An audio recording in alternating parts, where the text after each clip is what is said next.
Kyle Rittenhouse was acquitted on all charges. Here's what we know about the 3 men he shot. The 12 jurors found him not guilty for the deaths of Joseph Rosenbaum, 36, and Anthony Huber, 26, and wounding Gaige Grosskreutz, now 27, using an AR-15 type rifle during protests on August 25, 2020, that followed the police shooting of Jacob Blake. Defense lawyers said Rittenhouse, then 17, was acting in self-defense. The jury also found Rittenhouse, now 18, not guilty of 2 felony charges of recklessly endangering safety. Rittenhouse took the stand and testified before the jury that he acted in self-defense. During emotional testimony, he broke down in tears as he recounted the shootings during the chaotic night of unrest. The prosecution sought to show Rittenhouse acted criminally and recklessly.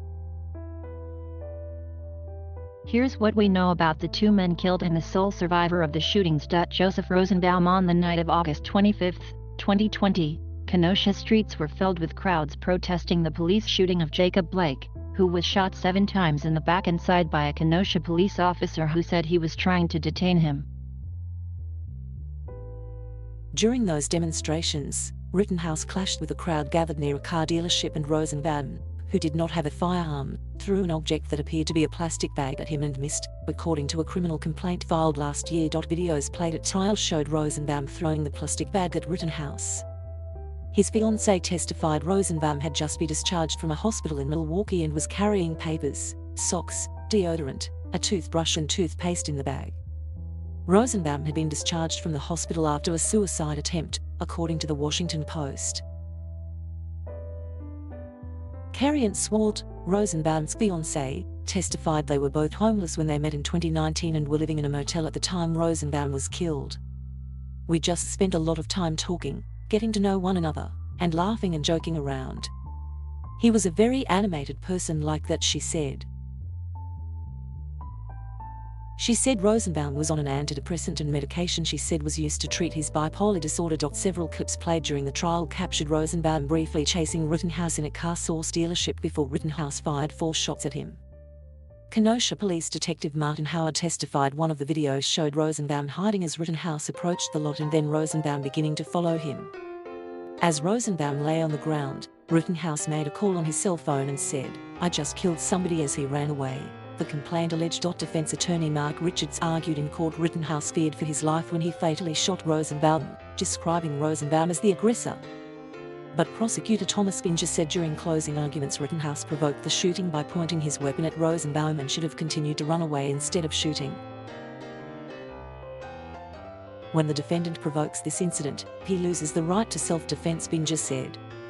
"You cannot claim self-defense against a danger you create."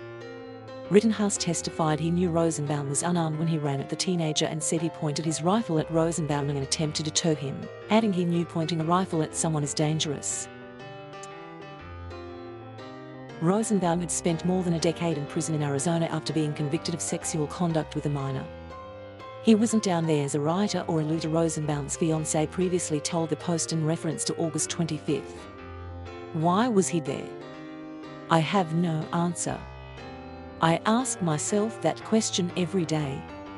A verified GoFundMe page said Rosenbaum had a daughter. Anthony Huber, who was in the crowd of protesters with his girlfriend, was killed as Rittenhouse fled the scene of Rosenbaum's shooting, according to the complaint.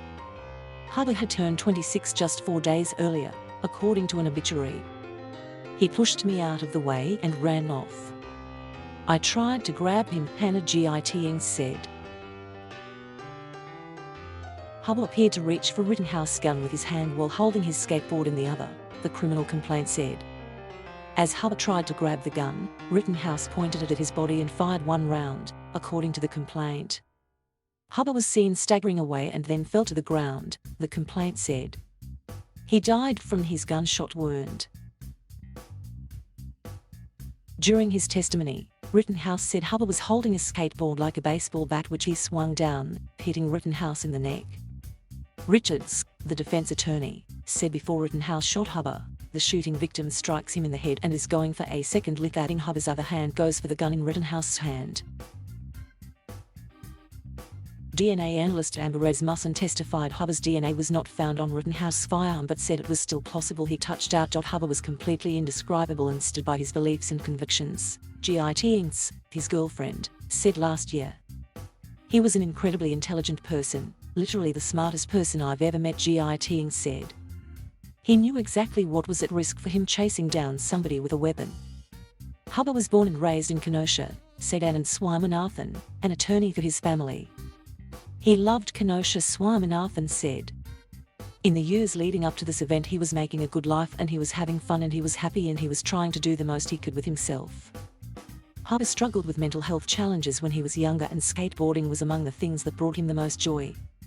He had found a community of people in Kenosha who shared the same passion, the attorney added. It was something that brought him a lot of happiness, brought him a lot of peace, Swaminathan said. He had really fought to get himself to a healthy place.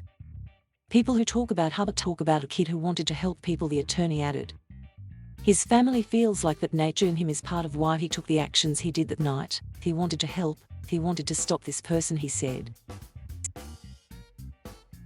This week, Binger, with the prosecution, asked the jury to consider Rittenhouse's true motivations and to contrast the teen's behavior with Hubba's behavior.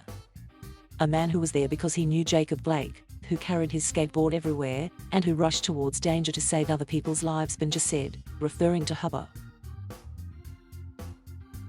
Gaige Grosskreutz. Rittenhouse shot and injured Grosskreutz, who approached him shortly after Hubba was shot, the criminal complaint alleged. Grosskreutz testified he was at the protest to provide medical care, and had packed his medical supplies, including a tourniquet and gauze, as well as his handgun, as he routinely did at other demonstrations. Thank you for watching. Please subscribe.